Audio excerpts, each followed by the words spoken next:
YCP నేతలు ముఠాలా ఏర్పడి తమ స్కామ్లు బయటపడకుండా ప్రతి శాఖలోని ఫైళ్లను దగ్ధం చేస్తున్నారని టీడీపీ ప్రధాన కార్యదర్శి బుద్దా వెంకన్న ఆరోపించారు.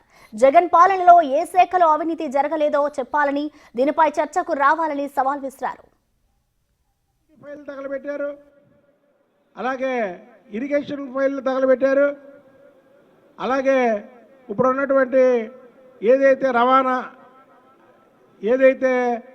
రవాణా శాఖలో ఫైల్ తగలబెట్టారు, అలాగే వ్యవసాయ శాఖ ఫైళ్ళు అనేక ఫైళ్ళు తగలబెడుతున్నారు. ఇది చూస్తూ ఉంటే రోజు తగలబెట్టుకుంటూ పోతూ దమ్ముంటే పట్టుకోండి. హైదరాబాద్లో మనం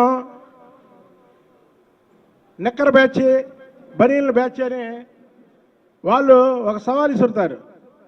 మేము దొంగతనాలు చేస్తుంటాం, దమ్ముంటే పట్టుకోండి అని.